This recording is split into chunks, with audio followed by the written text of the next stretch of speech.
যেহেতু তাফসীর মাহফিলের কথা, আমরা তাফসীর আকারে কথা বলছি, এবার খেয়াল করে মেলাবেন নিজের জীবনের সাথে। বিশেষ করে মেয়েরা যেহেতু বেশি এসেছে, আমি আয়াতও পড়েছি ওই রকম। এখানে আল্লাহ 7টা দুনিয়ার জিনিসকে নারী আর পুরুষের জন্য লোভনীয় আকর্ষণীয় করিয়ে দিয়েছেন। এটার প্রতি আসক্তি, এটার প্রতি ভালোবাসা, মায়া মহব্বত, এই 7টা জিনিসের প্রতি তামাম দুনিয়ার মানুষের আছে। যুদিনা লিন্নাসি হুব্বুশ শাহাওয়াতি মিনান নিসা। রব্বুল আলামিন বলেন, 1 নম্বরে আমি লোভনীয় আকর্ষণীয় ভালোবাসার মায়া মহব্বতের আসক্তি তৈরি করে দিয়েছি তোমাদের জন্য স্ত্রীকে। কাকে বলেন বলেন?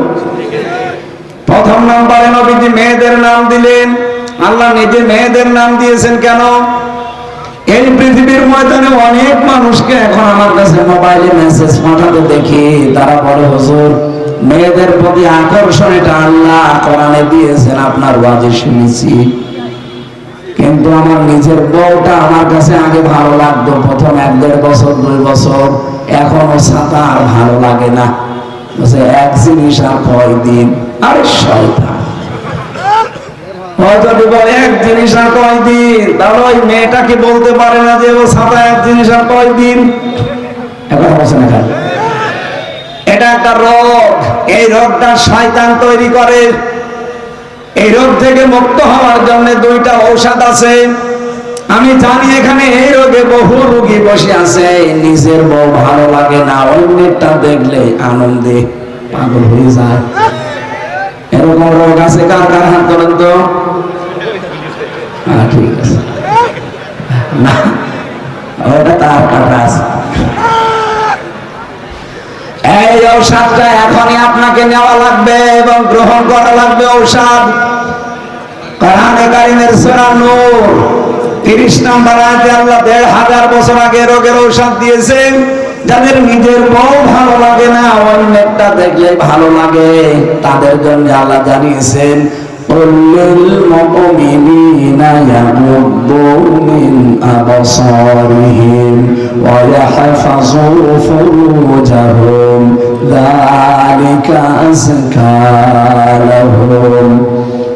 আপনি মুমিন নারী পুরুষদেরকে বলেন তারা যেন পরনারী থেকে নিজের চক্ষুকে নিম্নগামী করে। 2 নম্বরে লজ্জাস্থানের হেফাজত করে। এটাই হচ্ছে পবিত্র পদ্ধতি। এদিকে তাকান। এই রোগটা যেহেতু এখন সারা পৃথিবীতে এদের রেকর্ড হচ্ছে, কিন্তু সারা দুনিয়া যাচ্ছে। বাংলা ভাষাভাষী অন্তত যারা তামাম দুনিয়াতে আছে, সবাই এখন এটা লাইভ দেখছে। আমি সবাইকে উদ্দেশ্য করে বলছি, এই রোগ যাদের আছে, নিজের স্ত্রী প্রথম ভালো লাগতো, এখন আর ভালো লাগে না, অন্যটা দেখলেই কেমন যেন মনের ভেতরে আনসান করে। এই লোকের মনে হয় বেশি করে। যাদের মেহেরপুর থেকে এসেছে হাঁটতে হাঁটতে, একটু কষ্ট বেশি হয়েছে।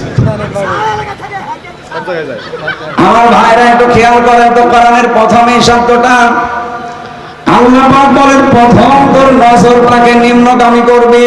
সুতরাং আমি সহ যত মানুষ এখানে, সে হুজুর হোক আর খেজুর হোক, সবাইকে বলছি, মেয়ে লোক যদি দেখেন সামনে, শয়তান আপনাকে আকর্ষণ করিয়ে দেখাবে, এটা কোরআন জানিয়েছে। এই জন্য এই মুহূর্তে সিদ্ধান্ত নেওয়া লাগবে, যেই হোক, শুধু 14 জন মহিলা বাদ দিয়ে। কয়জন? বলেন বলেন। নিজের মা, নিজের মেয়ে, নিজের বোন, আপন বোন, নিজের ফুফু, নিজের খালা, এরকম 14 জন সূরা নিসার 21-22 নম্বর আয়াতের তাফসিরে পাবেন। এই 14 জন মহিলা বাদ দিয়ে দুনিয়া যে মহিলাই হোক, ওর দিকে যদি নজর পড়ে যায়, সঙ্গে সঙ্গে চোখ নামানো লাগবে। এই আইন কার? এটা শুধু আইনে না, এটা নির্দেশ। 2 নম্বরে লজ্জাস্থানকে হেফাজত করা, এটা যদিও কঠিন, তারপরও আল্লাহর ভয়ে চেষ্টা করা লাগবে। খুব বেশি দিন না, মাত্র 15 দিন এটা আপনি একটু চেষ্টা করেন। 15 দিন পরে দেখবেন একটা অনির্বচন সুখ আল্লাহর পক্ষ থেকে আপনার ভেতরে এসে যাবে। অনির্বচন সুখ বোঝেন? আপনারা কি ঘুমিয়ে গেছে?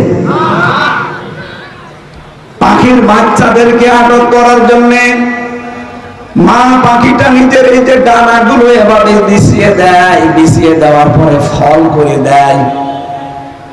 এর নিচে বাচ্চারা যাবার পরে দেখবেন একটা কিচির মিচির আওয়াজ দেয়। কি দেখেননি? মুরগির বাচ্চা, মুরগি যদি সিল থেকে বাঁচানোর জন্য এভাবে ডানাটা বিছিয়ে ফল করে দেয়, ওর নিচে বাচ্চাগুলো যে দেখবেন একটা আওয়াজ দিচ্ছে। বাংলায় এটাকে বলা হয় অনির্বচন সুখ। এটা এমনি এমনি পাওয়া যায় না, কারণ মায়ের এই যে ডানাটা, মায়ের এই পাখাটা, এর ভেতরে যে পল আছে, পালকের ভেতরে যে ছোট্ট ছোট্ট কুয়া রুয়া যাই বলেন আছে, একটার সাথে যখন আরেকটা মিলে যায়, তখন একটার সাথে আরেকটা মিললে ওই নিজের নিচে যারা আছে তাদের এই পিঠের উপরে, মাথার উপরে একটা আলতো আলতো লাগে। আলতো ছোঁয়া লাগার কারণে একটা যে কাতো কুতো বলে বাংলায়, এরকম কিছু ঘর্ষণ লাগে। মুফাসসিরুল ইকরাম এই উদাহরণটা এখানে নিয়ে এসে জানিয়েছেন, আপনি যদি সত্যিই নিজের লজ্জা স্থানকে মন চাচ্ছে, সময় আছে, সুযোগ আছে, এরপরেও যদি নিজের লজ্জা স্থান হেফাজত করে কেউ রাখতে পারে, 2 নাম্বার চক্ষুকে যদি সত্যি নিম্নগামী করতে পারে, এটাই যেহেতু সর্বোত্তম পদ্ধতি এবং পবিত্র হওয়ার আল্লাহর নিয়ম। এই দুইটা যদি সত্যি কেউ মানতে পারে, 15 দিনের পরে আপনি দেখবেন আলাদা সুখ আপনাকে আল্লাহ দিয়ে দিয়েছে। আমি সব যারা এখানে আছি, এইটা আজকে থেকে নারী পুরুষ সবাই যেন মানতে পারি, বলেন আমিন। মেয়েদেরকে আল্লাহ বলেন আমি আকর্ষণ তৈরি করে দিয়েছি তাদের প্রতি। এটার একটা পরীক্ষা। এই পৃথিবীতে নবীজি ইন্তেকালের আগে 2টা জিনিস রেখে গেছেন আমাদের জন্য মহা পরীক্ষা হিসাবে, একটা মেয়ে লোক আর একটা জমি জায়গা। আপনি এখন দেখেন যত সমস্যার মনে কিন্তু এই 2টা। এই জন্য এই 2টার ব্যবহার যারা পরিমিত করতে পারবে, মহান আল্লাহ এখানে পুরস্কার ঘোষণা দিয়েছেন 3টা। জোরে বলেন সুবহানাল্লাহ। মেয়েদের পরিমিত ব্যবহার বলতে তাদের পর্দায় রাখা লাগবে, তাদের যে হক আছে হকগুলো আদায় করা লাগবে। আমার যেহেতু 7টাই বলা উদ্দেশ্য না, প্রথমটা আমি বললাম, এরপরে পুরস্কার গুলো বলছি।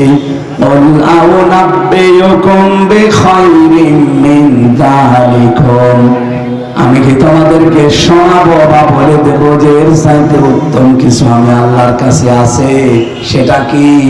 লিল্লাযীনা তাকাউ ইনদা রাব্বিহিম জান্নাত।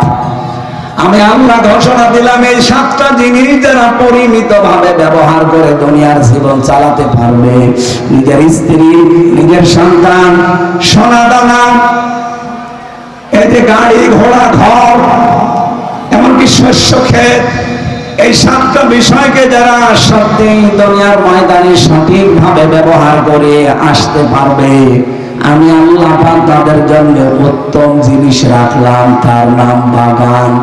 জান্নাতের বাংলা অর্থ বাগান। জান্নাত মানে কি? এমন বাগান আমি তাদের জন্য তৈরি করে রেখেছি, তাজরি মিন তাহতিহাল আনহার। এর তলদেশ দিয়ে যে পাশে নদী বয়ে যাচ্ছে, কত ময়লা আবর্জনা নদীর ভেতরে। আল্লাহ জান্নাতের বাগানে যে নদী প্রবাহমান রেখেছেন, কোন ময়লার লেশ মাত্র সেখানে নেই। দুনিয়ার কোন জবান এটা বর্ণনা করে কোনোদিন বোঝাতে পারবে না যে আল্লাহর বাগানটা কেমন। চুয়াডাঙ্গা মাসে যে তোমাদের আসল টার্গেট এইটা না, এরপরে আরেকটা জীবন আছে। এই জন্য আমরা সবাই আজকে থেকে ওই মহাজীবনের প্রস্তুতি নেওয়া আরম্ভ করি। তিলকা দারুল আখিরাতু নাজআলুহা লিল্লাযীনা লা ইউরিদুনা উলুওয়ান ফিল আরদি ওয়ালা ফাসাদা ওয়াল আকিবাতু লিল মুত্তাকিন। আল্লাহ বলেন, আখিরাতের ঘর আমি তাদের জন্য তৈরি করি দুনিয়ায় যারা উলু প্রকাশ করে না। উলু মানে আমিত্ব, বড়ত্ব, কি হনুরে, এই যে এরকম যারা ভাব নাই কি হনুরে, তাদেরকে আল্লাহ ধরেন। কারণ অহংকার হচ্ছে আল্লাহ চাদর, আল্লাহ পায়জামা ইজার। কোন মানুষ যদি অহংকার করে আল্লাহ বলেন আমি তখন ওকে আছাড় দেয়। এই জন্য দেখেন যারা 15 বছর অহংকার করেছে আল্লাহ নিজে তাদের আছাড় দিয়েছে। আপনি কি চিন্তা করতে পারেন, ইউনিয়নের দারোয়ান থেকে সংসদ পর্যন্ত প্রতিটি স্তরে তরে তরে ভাগ করা ছিল ওদের লোক, শুধু অহংকার করার কারণে ধ্বংস হয়েছে। পৃথিবীর ইতিহাসে এই প্রথম একবারও 300 এমপি পালিয়ে যায়। পৃথিবীর ইতিহাসে আমি পাইনি, এমনকি মসজিদের ইমাম পর্যন্ত পালিয়েছে। কি ভয় আল্লাহ তাদের ভেতরে ঢুকিয়েছিলেন। আমি একটা হাদিস পড়ছিলাম, বিশ্বনবী যেদিন নবুয়ত পাওয়ার পরে খাদিজাতুল কুবরার কাছে এসে বলেছিলেন, খাদিজা আমি ভয় পেয়েছি, আমাকে ঢেকে দাও। হযরত খাদিজা সাফ বলেছিলেন, কাল্লা আল্লাহি মা ইয়াখজিকাল্লাহু আবাদান, কখনো না, আল্লাহ আপনাকে ভয় দেখাতে পারেন না। কোন জিন ভূত পরি যায় বলেন, এগুলো আপনাকে কোনোদিন ভয় দেখাবে না। ইন্নাকা লা তাসিলুর রহিমা, আপনি শব্দের দিকে খেয়াল করেছেন, ইন্নাকা আবার লাম দিয়েছেন, দুইটা তাকিদ দিয়ে হযরত খাদিজা বলেন স্বামী ভয় পাবেন না, অবশ্যই আপনি এই পৃথিবীতে রক্তের সম্পর্কগুলো ঠিক রাখেন। তাহলে আপনার ভয় কিসের? হাদিস থেকে প্রমাণ হয় যারা রক্তের সম্পর্ক অটুট রাখবে, রক্তের সম্পর্ক যারা ঠিক রাখবে, তাদের ভেতর থেকে আল্লাহ ভয় দূর করে দিবে। আমার সাথে সবচাইতে বেশি রক্তের সম্পর্ক আমার মা বাবার, আমার বোনের, আমার ভাইয়ের। এই কথা বলছেন কেন? আমার সাথে রক্তের সম্পর্ক আমার চাচা, আমার ফুফুর। অথচ বহু মানুষ ভালো মানুষ মনে হয়, অথচ নিজের মা বাবা, নিজের চাচা চাচি, নিজের ফুফু, ভাই বোন, এদের সাথে সম্পর্ক ভালো না। ও নামাজ পড়ে, কি হবে আপনার নামাজ পড়ে? আপনি তো রক্তের সম্পর্ক কাট করে দিয়েছেন। হাজারো ভয় আপনাকে আল্লাহ ঢুকিয়ে দেবে। আর এই সম্পর্কগুলো নষ্ট হওয়ার পেছনে যারা কারণ, তারা আমাদের বউ। এই কথা বলেন না, কারণ হাজারো বউ সহ্যই করতে পারে না আমার বোনকে, আমার ভাইকে, আমার মা বাবাকে। খালি বারবার কেন এদেরকে আলাদা করে দেন, তাড়াতাড়ি এদেরকে বিদায় করেন। আর কতদিন? ছেলেকে আপনি একা, আর ছেলে নেই কি? এরকম বউ নেই দেশে? বলেন। কয়েকদিন আগে নীলফামারী গিয়েছিলাম, যে দেখে একটা বৃদ্ধাশ্রম, এইদিকে 25 জন মা আর এদিকে 25 জন বাবা বসে আছে, চোখের ভেতরে পানি টলমল করছে। আমি দুইজনের সাথে কথা বললাম, একজন বলছে আমার ছেলে ডিসি, আর একজন বলছে আমার ছেলে আমেরিকায় থাকে। আপনারা এখানে, আমার বউমা আমার ছেলেকে বলেছে এই বুড়ি যদি বাড়ি থাকে তাহলে তোমার ভাত আমি খাবো না, অথচ ছেলে আমার ডিসি। পুরা চুয়াডাঙ্গা জেলা যিনি চালায় তিনি ডিসি। তিনি কি এইরকম একটা জেলা চালায়? সেই লোকটার মাস 3 বছর পড়ে আছে, ওই মাসে মাসে শুধু টাকা পাঠিয়ে দেয়। ওই মেয়েটা দেখলাম চোখের ভেতরে পানি, অঝর নয়নে কাঁদতেছে। মুরব্বী মানুষ তো প্রায় 75 বছর বা 85 বছর বয়স তো হবে। আমার হাত ধরে বলছে, বাবা আমার জীবনটা আমি আর রাখতে চাই না, মনে হয় আমি যেন মারা যাই। শেষ বয়সে একটু নাতি নাত করে নিয়ে থাকবো, কিন্তু আমার বৌমার কারণে পারলাম না। মেয়েরা যারা এখানে বসে আছে, অনেকে মনে করে নামাজ পড়া, রোজা রাখা আর কালো বোরকা পরায় মনে হয় ইবাদত।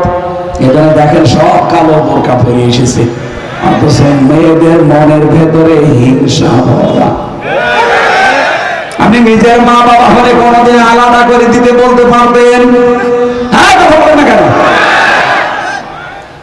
আমি নিজের স্বামী, যত স্বামী এখানে বসে আছে প্রত্যেকটা স্বামীর পক্ষ নিয়ে আমি বলতে পারি, আল্লাহর কোরআন সামনে নিয়ে, আল্লাহর কসম, মেয়েরা কখনো স্বামীর মন পাবেন না যতক্ষণ আপনি স্বামীর মা বাবাকে নিজের মা বাবার মতো মনে না করবেন। বলেন তো প্রত্যেকটা স্বামীর এই কথা না? এই কথা বলেন না কেন স্বামীরা? আপনি মনে করছেন না স্বামী তো আমার ভালোবাসে। কে বলেছে আপনাকে ভালোবাসে? ওই উপরে উপরে সংসার করার জন্যই করে, ভেতরে ভেতরে মানসিক রোগী হয়ে যায়। আর এখন দুই হাত তুলছে অনেক স্বামী। না, এখানে যেহেতু হয়তো আমার নানি নাই, শাশুড়ি নাই, ভাবি নাই, খালা, এরকম কারা বসে আছে। বললাম এই জেলায় আমার বাবারও শ্বশুর বাড়ি, আমারও শ্বশুর বাড়ি। এই জেলায় যারাই আছেন আমার বাবার শালা আর আমার শালা, আমার শালা না হলেও আমার শ্বশুর হবে। সেই হিসাবে যারা পুত্রবধূ আছেন, আমি আপনাদের বাঁচাতে চাই। আল্লাহর কসম, আপনি শুধু নামাজ পড়ে, শুধু রোজা রেখে, শুধু কালো বোরকা পরে জীবনও জান্নাত যেতে পারবেন না। স্বামীর মা বাবাকে যতদিন পর্যন্ত নিজের মা বাবার মতো মনে করে ব্যবহার না করবেন। আপনি কি জানেন স্বামী যদি তার মা বাবার জন্য খরচ করে, যা খরচ করবে ওইটা মনে করবেন আল্লাহ রাস্তায় সাদগা। সুবহানাল্লাহ বলতে পারবেন? পৃথিবীর এমন কোন জায়গা দেখান তো যেখানে দিলেই সাদগা হয় না। অথচ মা বাবার কথা সূরা বাকারা 214 15 নম্বর আয়াতে আছে, মা বাবার জন্য যদি কেউ স্যান্ডেলও কিনে দেয় মনে করবেন আমি আল্লাহর রাস্তায় দান করলাম। সুবহানাল্লাহ বলতে পারবেন?